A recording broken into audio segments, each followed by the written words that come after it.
Bonsoir à tous et bienvenue une fois de plus à notre rendez-vous bimensuel destiné à parler cybersécurité. Le webinaire de cet après-midi porte sur le thème stratégie de définition et de gestion de mots de passe et il sera animé par M. Tonouji Bernardin, analyste au BGC-CERT, et je vais être le modérateur de la séance, et Junias Bonou, analyste au BGC-CERT aussi. Donc, comment ça va se passer? Il va d'abord nous présenter le contenu de ces slides, le contenu de la formation, et juste après, s'en suivra la phase des questions et réponses. Pour ceux qui en auront, il leur suffira de lever la main et la parole leur sera donnée.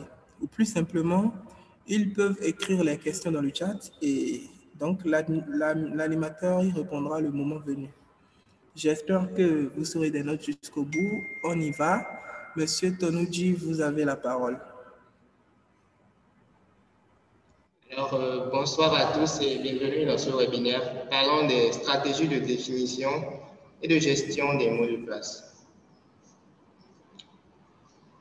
Dans ce webinaire, nous allons parler en premier de ce que c'est qu'un mot de passe, ce que c'est qu'un mot de passe faible, pourquoi il ne faut pas en utiliser de faible, quelques petites méthodes et astuces pour pouvoir créer les mots de passe et ensuite nous verrons comment gérer les mots de passe. Alors, je me présente, je suis Bernardin Tonouji, analyste en cybersécurité à l'ANSSI. Donc, pour ceux qui ne le savent pas encore, l'ANSSI, c'est l'Agence nationale de la sécurité des systèmes d'information, créée en novembre 2018. Elle relève du code numérique inscrit dans le plan d'action du gouvernement qui a fait du numérique une priorité nationale. Alors, l'ANSSI a pour mission de veiller à la sécurité des systèmes d'information et des réseaux sur l'ensemble du territoire de la République du Bénin, mettre en œuvre en liaison avec les autres parties prenantes la stratégie de sécurité numérique, assurer la protection des systèmes d'information, des infrastructures critiques et organismes d'importance vitale de l'État, contribuer au renforcement du cadre juridique et réglementaire relatif à la sécurité des systèmes d'information et à la sécurité des réseaux, contribuer à la promotion de la confiance numérique, au développement des compétences et à la culture de la sécurité numérique, assurer la coordination nationale et la coopération internationale en matière de lutte contre la cybercriminalité, assurer le renforcement du cadre juridique et réglementaire, promotion de la confiance numérique, développement des compétences et culture de la sécurité numérique, réaliser des tests de sécurité pour toutes les plateformes de l'État avant leur mise en service. Alors, l'ANSSI, dans le cadre de ses activités, a publié la stratégie nationale de sécurité numérique, qui est en quelque sorte sa feuille de route pour les quelques années à venir. Elle a également publié le guide des bonnes pratiques de sécurité du télétravailleur, le livre blanc, règles d'hygiène de base pour une sécurité numérique personnelle améliorée. Alors, toutes ces publications sont disponibles sur le site officiel de l'ANSSI, ansi.bj. Alors, revenons à notre sujet de ce soir, stratégie de définition et de gestion de mots de passe. On n'entend pas stratégie de définition et de gestion des mots de passe, l'ensemble des règles et méthodes destinées à faciliter le choix d'un utilisateur pour tout ce qui est mot de passe, également la gestion. Alors, qu'est-ce qu'un mot de passe? Un mot de passe, c'est tout simplement un mot ou une suite de caractères, disons, qui intervient lors de l'authentification sur une plateforme. Je suppose que vous devez avoir accès à un contenu qui vous est destiné. Le mot de passe intervient comme clé d'authentification. Qu'est-ce qu'un mauvais mot de passe? Alors, un mauvais mot de passe, c'est tout simplement un mot de passe suffisamment faible qui peut être deviné ou qui peut être sujet à des attaques sur mot de passe. Quelques exemples de mots de passe faibles s'affichent actuellement à l'écran et je suis sûr que parmi vous, il y en a qui utilisent ce genre de mot de passe. Je pense que le moment est venu de changer ce genre de mot de passe. Alors, pourquoi ne faut-il pas utiliser de mots de passe faibles? Lorsque vous utilisez de mots de passe faibles, un attaquant malveillant ou toute personne malveillante qui arrive à deviner votre mot de passe ou qui arrive à le retrouver par différentes techniques, arrive à accéder à un contenu qui est uniquement destiné à vous. Je suppose que vous êtes administrateur d'une plateforme qui se charge des transferts monétaires. Lorsque quelqu'un de malveillant arrive à trouver votre mot de passe parce qu'il est faible, cette personne-là peut tout simplement prendre possession de votre compte et les conséquences peuvent être désastreuses. Alors, les attaques sur mot de passe. Il existe généralement sur Internet de nombreux fichiers qui pèsent plusieurs gigas où il y a déjà toute une liste de mots de passe usuels. C'est-à-dire que les attaquants, les pirates, ils ont récupéré déjà beaucoup de mots de passe à travers leurs différentes actions malveillantes et les enregistrent dans des fichiers sur Internet. Ces fichiers sont accessibles à tout le monde. Donc, quand je prends l'exemple de la whitelist du projet CrackStation, c'est un fichier de plus d'1 milliard de mots de passe. Donc, pour ceux qui utilisent des mots de passe faibles, c'est sûr que votre mot de passe se retrouvera à l'intérieur. Vous direz peut-être que ça fait 1 milliard de mots de passe et que personne ne peut essayer à chaque fois jusqu'au point de trouver le vôtre, mais heureusement ou malheureusement pour vous, il existe de nombreux outils capables de faire passer toute cette quantité de mots de passe-là en un temps très record. Alors, le brute force attaque. À ce niveau, les outils en question, au lieu d'utiliser des fichiers de mots de passe, les outils essaient de créer toutes les combinaisons possibles à partir d'un alphabet donné. Je suppose que vous êtes un attaquant. Lorsque vous voulez utiliser cet outil, vous allez spécifier l'alphabet qu'il doit utiliser. Toutes les lettres minuscules, ça fait environ 26 lettres, donc de A à Z. Donc l'outil en question va se baser sur cet alphabet-là et générer toutes les combinaisons de mots de passe possibles et essayer à chaque fois jusqu'au point de finir par trouver le vôtre. Donc, plus vous utilisez un alphabet grand, c'est-à-dire les lettres minuscules, les lettres majuscules, des chiffres et des symboles, et plus ça prendra de temps à l'outil de retrouver votre mot de passe. Alors, lorsque l'attaquant arrive à générer tous les mots de passe possibles, il essaie, et forcément, il tombe sur le bon mot de passe après. Alors, comment constituer son mot de passe? Vous allez remarquer que sur beaucoup de plateformes, on vous demande de choisir au minimum un mot de passe de 8 caractères.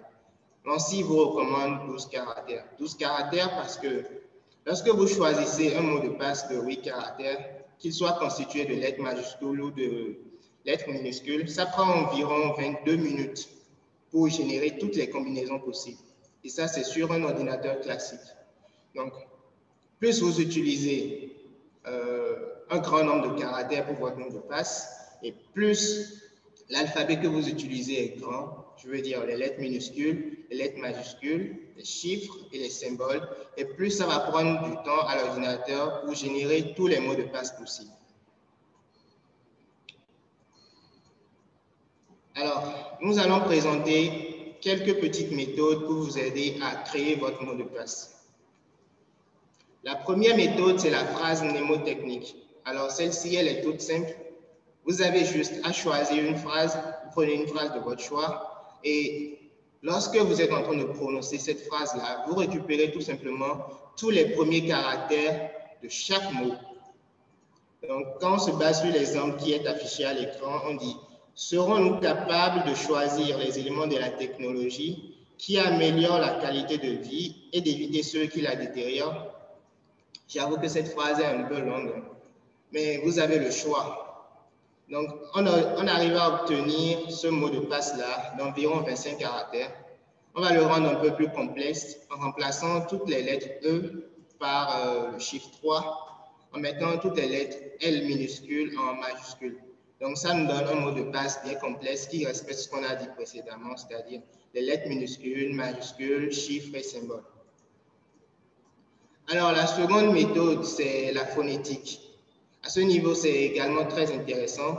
Vous prenez une phrase de votre choix et en prononçant cette phrase-là, chaque son généré constitue une partie de votre mot de passe. Donc, on a pris un exemple là, bien mal acquis ne profite jamais. Ça nous a permis d'obtenir ce mot de passe-là. Et nous avons pris le soin de mettre certaines lettres en majuscules et de faire apparaître le chiffre 1. Évidemment, toutes les phrases ne peuvent pas se prêter à ce petit jeu-là. La méthode 3, le décalage. Cette méthode est très intéressante parce que le décalage se passe en fait sur votre clavier. Lorsque vous essayez de taper la touche A, le décalage consiste en fait à prendre la touche qui suit, la touche à droite qui suit juste à droite. Donc, vous tapez plutôt la touche C. Quand vous voulez taper la touche F, vous tapez plutôt la touche G. Donc, en choisissant votre mot de passe classique, au moment de le taper au clavier, vous prenez juste la touche qui suit. Donc là, on a choisi comme mot de passe classique transmission. C'est un peu bizarre, oui. On a pu obtenir, grâce au décalage, cette suite de caractères-là. On a essayé de rendre la suite de caractères un peu plus complexe en y ajoutant un suffixe. Là, on a mis /A2070 pour pouvoir respecter ce qu'on a dit précédemment. On a mis également toutes les lettres D minuscules en majuscules.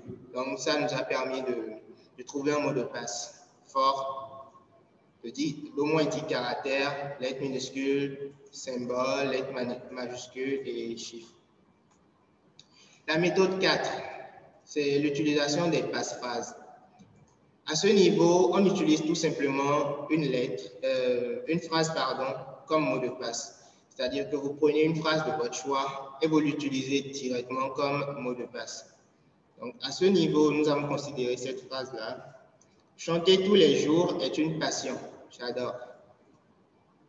Donc, on a essayé de faire un petit jeu. On a remplacé tous les espaces par des tirets, remplacé toutes les lettres A par arrobase, remplacer toutes les lettres E par 3, ce qui nous donne ce mot de passe-là suffisamment long et suffisamment complexe. C'est-à-dire, on a mis des lettres majuscules, minuscules, symboles et chiffres.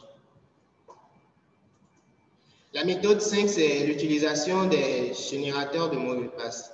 Il existe déjà sur Internet beaucoup de sites web qui vous permettent de générer des mots de passe en fonction des options que vous aurez à spécifier. Donc, voilà quelques exemples de plateformes qui vous permettent de générer les mots de passe en ligne. J'avoue qu'en utilisant ce genre de méthode-là pour sauvegarder le mot de passe, c'est un peu complexe. Nous allons le voir par la suite avec les gestionnaires de mots de passe. Alors, on va passer directement aux astuces pour pouvoir bien gérer son mot de passe. La première des choses, c'est qu'il ne faut jamais noter son mot de passe, ni dans un fichier, ni sur une feuille. Parce que quand vous notez votre mot de passe sur une feuille, quand quelqu'un y a accès, la personne peut directement se connecter à votre compte et cela pose un réel préjudice. Donc, vous allez vous demander comment on peut faire pour mémoriser tous ces mots de passe. La question est très simple. Lorsque vous faites le choix de la méthode, je suppose que vous avez choisi la phrase mnémotechnique, la méthode 1. À ce niveau, vous aurez juste à conserver la phrase associée à votre mot de passe et non le mot de passe lui-même. Donc, vous choisissez une phrase suffisamment simple et avec la méthode de votre choix, vous arrivez à générer le mot de passe. Au moment de taper le mot de passe, vous aurez juste à vous souvenir de la phrase et tout le reste ira simplement. L'autre chose, c'est qu'il ne faut jamais enregistrer les mots de passe dans le navigateur lorsque vous utilisez un ordinateur partagé. Parce qu'à ce niveau-là, quand vous utilisez un ordinateur partagé et que vous avez l'habitude d'enregistrer les mots de passe dans le navigateur, quelqu'un d'autre qui utilise ce navigateur-là pourra voir tous les mots de passe que vous avez enregistrés et pourra les utiliser sans problème. Donc, quand votre ordinateur personnel, vous pouvez vous prêter à ce jeu-là, utiliser le compte que vous voulez, mais dès qu'il s'agit d'un ordinateur partagé, vous n'avez pas le droit de sauvegarder votre mot de passe dans le navigateur. L'autre chose, c'est qu'il faut changer régulièrement ces mots de passe. Vous pouvez tout simplement ajouter un petit rappel dans votre téléphone ou dans votre agenda pour changer les mots de passe régulièrement. Je suppose 2 à 3 mois par exemple, vous changez régulièrement vos mots de passe.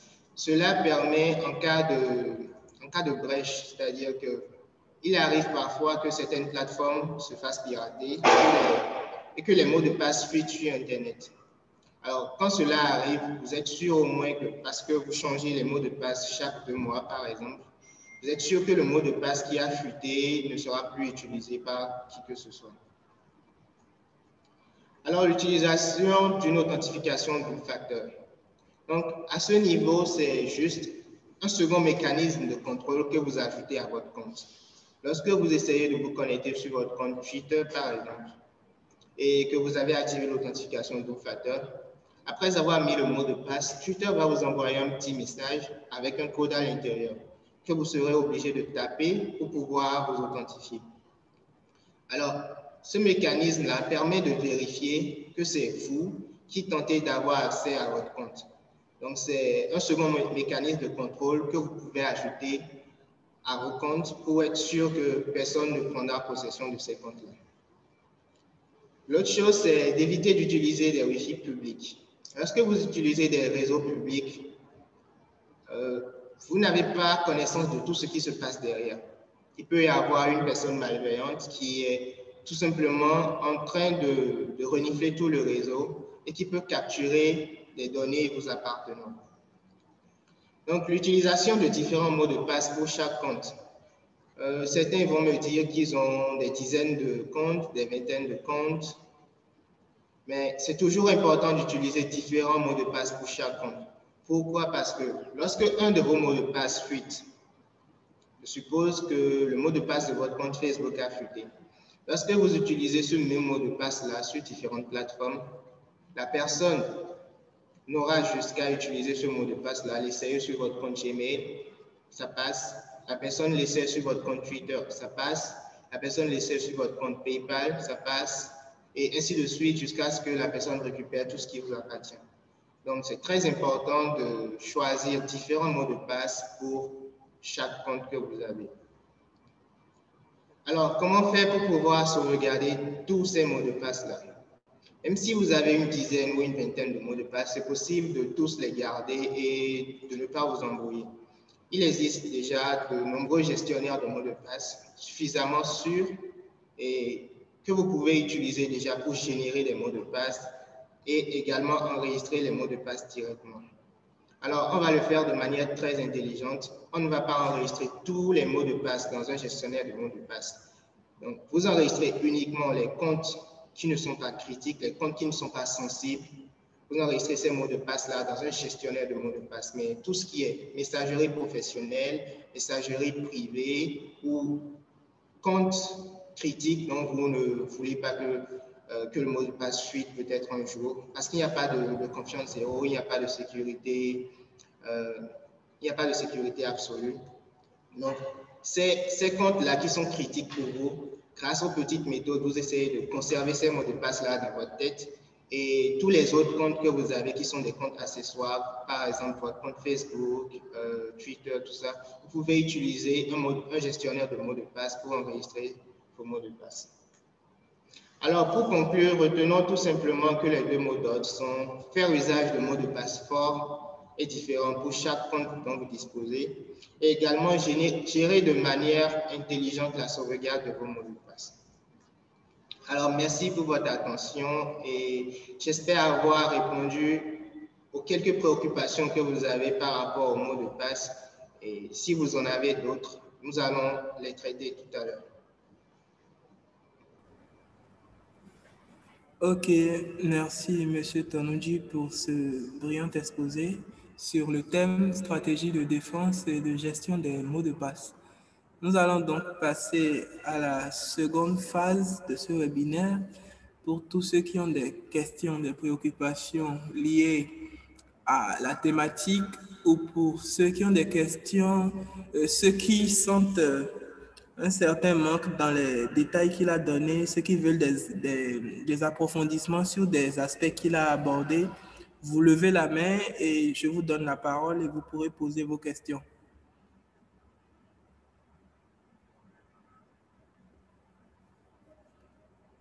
Évidemment, tout le monde n'est pas obligé de lever la main. Vous pouvez juste poser vos questions dans le chat. Cliquez sur le bouton discussion ou conversation et vous laissez votre question. Puis nous les poserons à M. Tonunji pour qu'il réponde.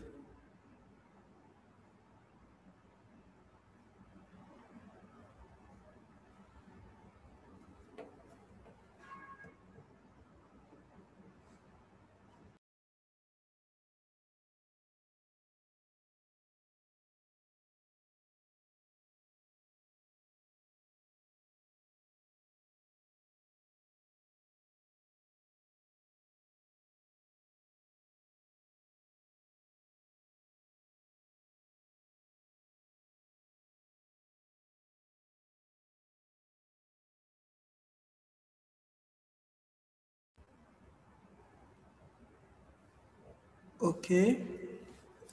Posez votre question directement, oui. Il y a Honorine Adjibi Dedino. Écrivez votre question directement, oui.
OK, il y a M.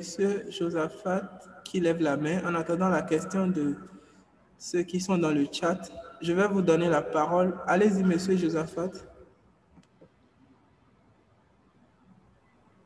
OK, merci bien. Merci beaucoup pour cette brillante présentation. Ma question est celle-ci. Vous avez dit tout à l'heure qu'il y a un certain nombre de sites qui permettent de gérer au mieux les mots de passe. Mais j'ai lu tout de suite en bas à utiliser avec prudence. Et c'est vrai, il nous a expliqué que lorsqu'on utilise ce genre de choses, il faut faire attention parce que il n'y a pas une sécurité totale. Je voudrais savoir, est-ce à dire que c'est des choses carrément qu'il ne faut pas utiliser parce qu'on ne sait jamais qui est derrière et les cybercriminels aujourd'hui, ils ont toutes les manies possibles. Si on ne veut pas utiliser cela et avoir qu'on ne peut pas, enfin, qu'il n'est pas conseillé d'écrire dans un livre ou dans un cahier les différents mots de passe que l'on a, je vois que les phrases qu'il faut concocter reviennent mieux. Mais en dehors de cela, à voir que ce sont des phrases un peu longues, et pour quelqu'un, par exemple, qui a une quinzaine de plateformes, est-ce que vous trouvez autre moyen plus efficace? Voilà. OK, merci, M. Josaphat, pour votre question. Du coup, votre question est en deux volets, si je comprends bien.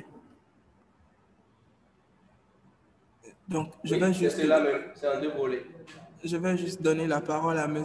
Tonunji pour vous répondre. Allez-y. Alors, merci M. Josaphat pour cette question, pour ces questions. Je vais essayer de répondre à la première. La première qui demande s'il faut faire usage des gestionnaires de mots de passe. En ce qui concerne les gestionnaires de mots de passe, vous pouvez les utiliser quand vous n'arrivez plus à conserver les mots de passe, tous les mots de passe dont vous disposez. Je suppose que vous avez 5 mots de passe qui sont très importants pour vous. Alors, tous les autres mots de passe que vous jugez secondaires, vous pouvez utiliser un gestionnaire de mots de passe.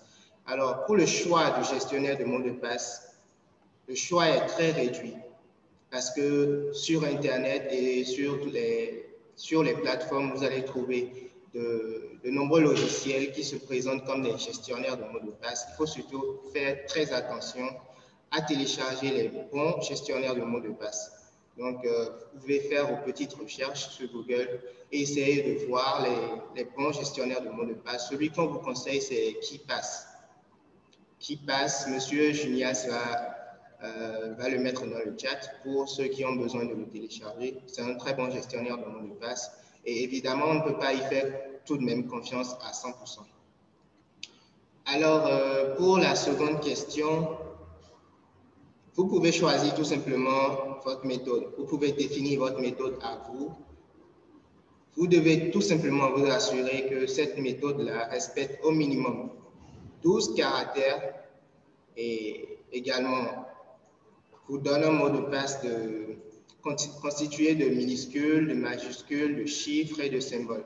Donc, lorsque vous arrivez à définir votre propre méthode et que vous arrivez à générer des mots de passe constitués de minuscules, de majuscules, de chiffres et de symboles, alors là, tout va bien. Tant que ce n'est pas un mot de passe usuel que tout le monde arrive à utiliser un peu partout, je pense que ça peut aller. J'espère avoir répondu à votre question, Monsieur Josaphat. Avez-vous d'autres préoccupations?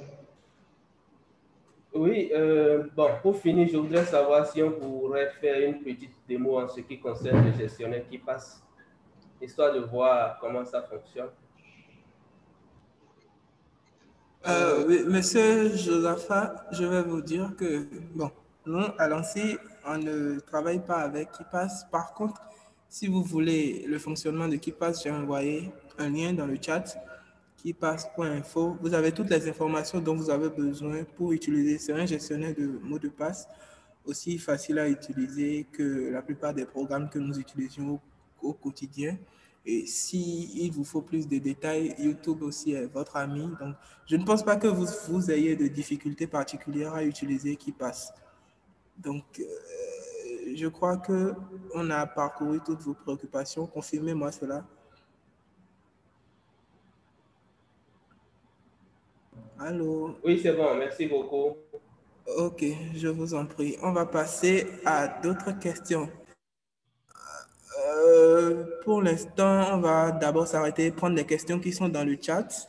Alors, de Obin, comment savoir que le site qui génère le mot de passe est vraiment rassurant et n'y a-t-il aucun risque que dans le temps, ce site soit truqué par des hackers? Donc, je vous passe la parole, Monsieur Tomji, pour répondre à cette question. Je répète, comment savoir que le site qui gère le mot de passe est vraiment rassurant et n'y a-t-il aucun risque que dans le temps, ce site soit truqué par des hackers?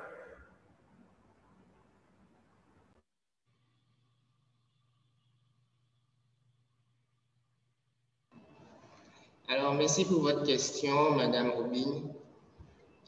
Déjà, lorsque vous utilisez des sites pour générer vos mots de passe en ligne, les mots de passe que vous générez, même si quelqu'un d'autre derrière voit ce que vous êtes en train de faire, cette personne-là ne sait pas pourquoi vous avez généré ce mot de passe, cette personne ne sait pas à quel but vous allez utiliser ce mot de passe-là. Est-ce que vous allez l'utiliser sur Twitter? Est-ce que vous allez l'utiliser sur Facebook? Personne ne le sait.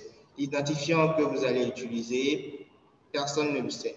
Donc, lorsque vous utilisez des générateurs de mots de passe en ligne, la personne n'a aucune information, la personne ne peut pas se servir de ce mot de passe-là pour faire quoi que ce soit. Donc, la personne ne sait même pas qui est en train de générer ce mot de passe-là.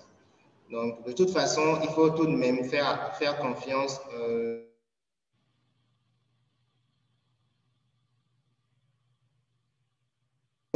Bien noté sur Google, et quand vous faites le choix d'un gestionnaire de mots de passe, vous pouvez tout simplement utiliser ce gestionnaire de mots de passe-là pour... Merci. J'espère que j'ai répondu à votre question.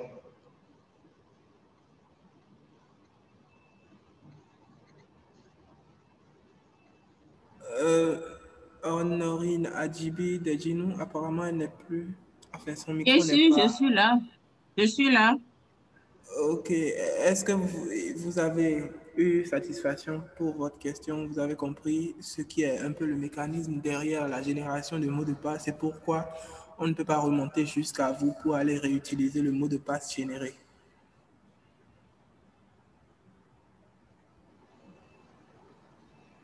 Allô? Ce n'est pas ma question, ça. Hein? Ok, autant pour moi. Ça, c'était la question de Obin. À présent, passons à votre question, Honorine Adjibi. Ok, veuillez donner plus de détails avec un exemple à l'appui pour la gestion de façon intelligente de la sauvegarde des mots de passe. Un exemple, de toute façon, je passe la parole à l'animateur Bernardin Tonouji. Alors, votre question est la suivante. Veuillez donner plus de détails avec un exemple à l'appui pour la gestion de façon intelligente de la sauvegarde des mots de passe. Alors, quand je parlais de gestion intelligente des mots de passe, c'est tout simplement au niveau de l'utilisation des gestionnaires de mots de passe. Donc, la première action à faire, c'est de prendre le temps de faire des recherches et de trouver le gestionnaire de mots de passe qui vous convient en fonction de tout ce que vous pouvez voir dessus concernant la fiabilité, le prix et également la gestion intelligente se trouve ici au niveau des différents mots de passe que vous aurez à enregistrer. C'est juste cela. Donc, quand vous avez des comptes critiques, vous savez que vous devez faire l'effort de garder ces mots de passe-là au niveau de votre tête. Et lorsque vous avez des comptes secondaires, je suppose les comptes sur les réseaux sociaux, par exemple, vous pouvez enregistrer ces mots de passe-là en utilisant des gestionnaires de mots de passe. Donc, quand on parle de gestion intelligente de mots de passe, c'est tout simplement un bon choix de gestionnaire de mots de passe. Quels sont les mots de passe à enregistrer dans ce gestionnaire-là? Et c'est tout. Je pense que si vous respectez cela, vous êtes sûr que vous allez conserver très bien vos mots de passe et il n'y aura pas de problème. J'espère avoir répondu à votre question. Madame Honoré. Oui, merci. Je suis satisfaite à moitié. Bon, je demanderai à Monsieur Bonou, il parlait tout à l'heure d'un lien, d'un exemple de gestionnaire quand même fiable. Il Oui. veuille envoyer le lien et nous parler du gestionnaire en question. Il en a Oui. parlé tout à l'heure. Le gestionnaire de mots de passe qui passe, il va envoyer un lien parlant du gestionnaire dans le chat pour que ceux qui sont intéressés puissent y jeter un coup d'œil. Merci pour votre préoccupation, Madame. Merci à vous aussi. Ok, à l'heure où je parle, le lien était déjà dans le chat. J'ai envoyé le lien qui passe Password Manager, qui passe pour info. Je pense que vous avez la possibilité de le voir dès que vous cliquez sur conversation.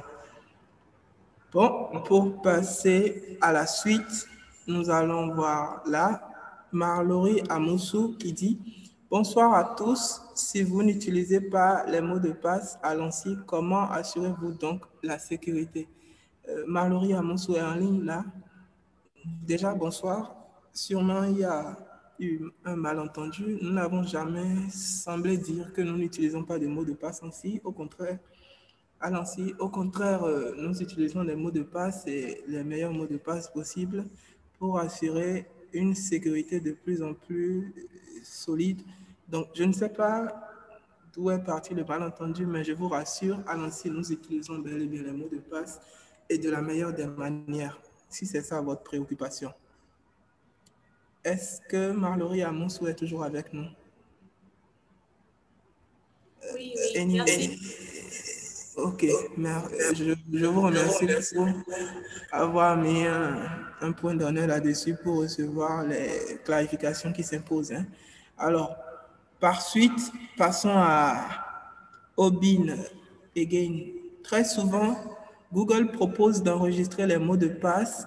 À votre avis, est-ce une bonne idée d'accepter? Alors, je pense qu'il a couvert ce pan-là déjà de la question durant sa présentation.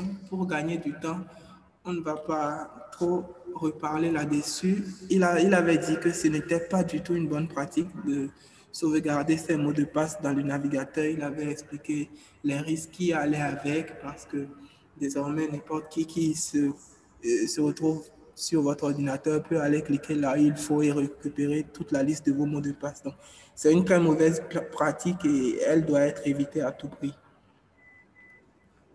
Par suite. Ok, d'accord, merci beaucoup. Ok, je vous en prie. Le plaisir est pour nous.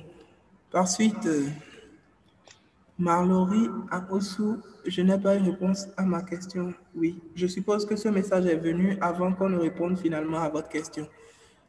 Ensuite, Sanseliso qui dit « Bonsoir, s'il vous plaît, existe-t-il un gestionnaire de mots de passe disponible sur PC ou sur mobile ?»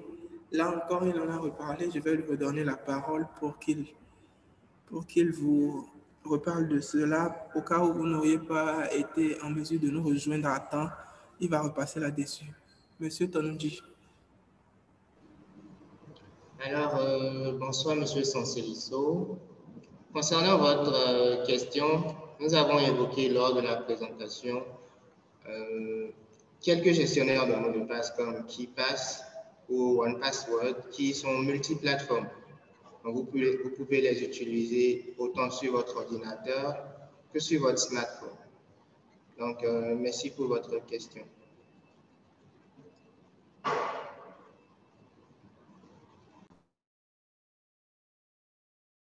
Ok, on a répondu à votre préoccupation, Monsieur Sanseliso. Répondez si vous êtes toujours là.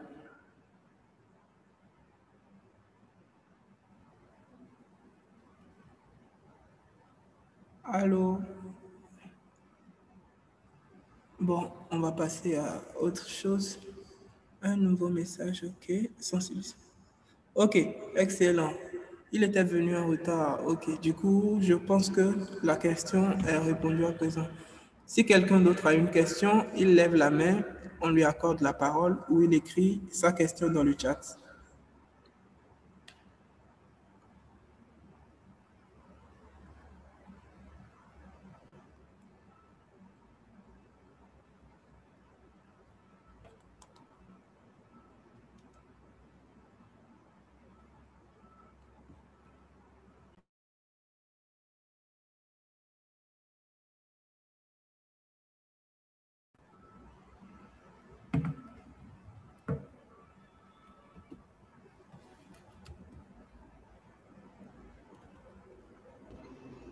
Alors, nous avons la question de M. Oumar qui demande à savoir quels sont les mots de passe qui ne sont pas faciles à pirater par brute force.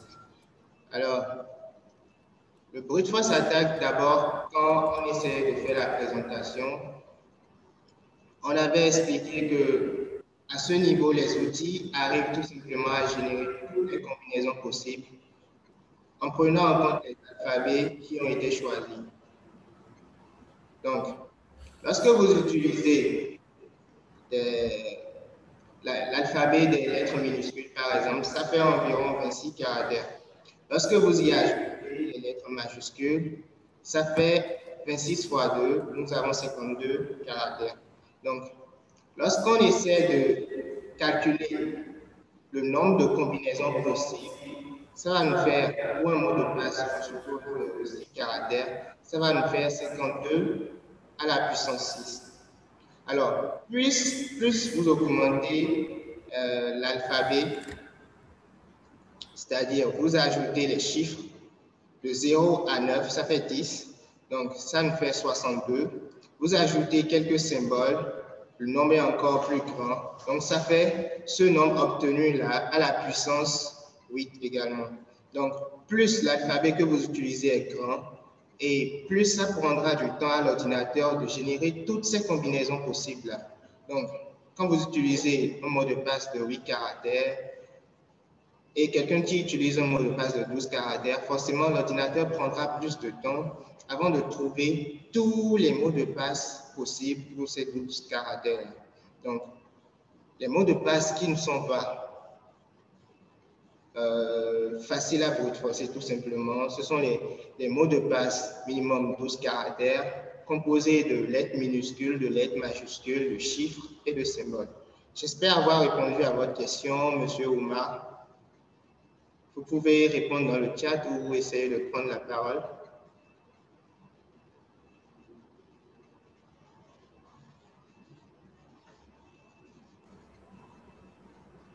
Allô, Monsieur Oumar.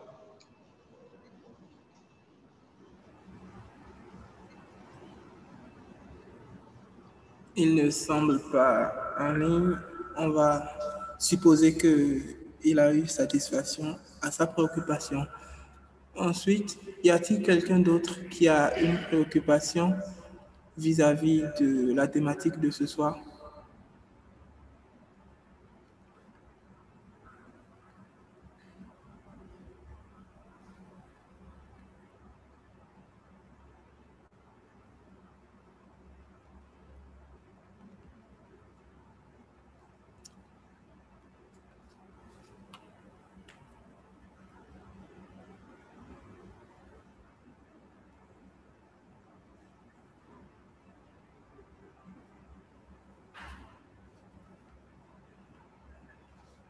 Alors, s'il n'y a pas de questions supplémentaires, nous allons mettre fin au webinaire de ce soir. Et merci une fois de plus pour votre participation, pour vos questions. La question de mot de passe est une question très importante à notre niveau. C'est pourquoi on a voulu faire une présentation à ce propos pour que les uns et les autres prennent les mesures qu'il faut pour s'assurer une certaine sécurité, pour s'assurer les minima en question de sécurité par rapport au mot de passe, parce que le constat est plutôt alarmant dans les manières de définir les mots de passe. J'espère que ce webinaire nous a tous été profitable et que les uns et les autres prendront les mesures qui s'imposent vis-à-vis de leur mot de passe, parce que je sais que nous sommes presque tous tombés dans le piège des mots de passe non forts, des mots de passe faciles à deviner. Donc, j'espère que ce webinaire aura servi à quelque chose et que tous ensemble, nous prenons les résolutions qu'il faut pour sécuriser de plus en plus nos données, nos informations. Je vais laisser la parole à M. Tonunji pour un mot de fin. Alors, merci M. Junias Bonou. Merci d'avoir accepté de prendre part à la présentation de ce webinaire avec moi. Et j'espère, à travers cette présentation, avoir répondu aux nombreuses questions que certains d'entre nous se posent habituellement sur comment sauvegarder ces mots de passe, comment créer le mot de passe, comment être sûr que ce compte ne peut pas fuiter un jour. Donc, nous avons dans ce webinaire essayé de montrer ce que c'est qu'un mauvais mot de passe, essayé de présenter quelques méthodes de génération de mots de passe, présenter quelques petites astuces afin de pouvoir bien gérer son mot de passe et de façon intelligente. Donc, merci d'avoir pris part à ce webinaire et le plaisir est pour nous. Ok, juste avant de partir, je vais demander une dernière faveur à M. Tonunji de redonner de façon sommaire les différentes techniques qu'il a listées au cas où, puisque la plupart des personnes ici étaient un peu en retard, de relister de façon très sommaire toutes les techniques qu'il a énoncées pour construire un mot de passe fort. D'accord. Alors, pour ceux qui n'étaient pas encore connectés à ce moment-là, nous avons évoqué 5 méthodes. Nous avons la phrase mnémotechnique qui disait tout simplement que lorsque vous choisissez une phrase, vous faites le choix d'une phrase et vous récupérez le premier caractère de chaque mot apparaissant dans cette phrase-là. Ça vous donne une suite de caractères qui peut constituer tout simplement votre mot de passe. Vous pouvez faire des petits jeux afin d'y ajouter des chiffres, d'y ajouter des symboles. La méthode 2, c'était la phonétique. Donc, vous faites le choix d'une phrase et lors de la prononciation de cette phrase-là, chaque son généré va constituer une partie de votre mot de passe. Et évidemment, toutes les phrases ne peuvent pas se prêter à ce jeu-là. Donc, la méthode 3, c'était le décalage au niveau du clavier. Donc, vous faites le choix d'un mot de passe classique et lorsque vous voulez taper ce mot de passe là au clavier, vous tapez plutôt une touche à droite. Donc, vous faites un décalage d'une touche à droite. Ça va vous donner une suite de caractères composés de lettres minuscules et de symboles. Vous pouvez faire un petit jeu en y ajoutant des lettres majuscules, en y ajoutant un petit suffixe. Donc, la méthode 4, c'est l'utilisation des passe-phrases. Vous utilisez directement une phrase comme mot de passe et cela vous permet d'avoir une phrase constituée un mot de passe constitué de lettres majuscules, de lettres minuscules, de symboles. Vous pouvez faire un petit jeu en modifiant les espaces par des tirets et en remplaçant toutes les lettres par le chiffre 3 par exemple. Donc la méthode 5 parlait de l'utilisation de générateurs de mots de passe en ligne. Donc ça se confond un peu avec un gestionnaire de mots de passe où vous pouvez générer tout simplement votre mot de passe. Alors, voici un petit sommaire de toutes les méthodes dont on a parlé dans ce webinaire, toutes les méthodes de création de mots de passe pour ceux qui n'étaient pas encore connectés à ce moment-là. Merci. Ok, merci beaucoup, M. Tonunji. Merci à tous les participants. Passez une excellente fin de soirée. Merci à tous. À la prochaine.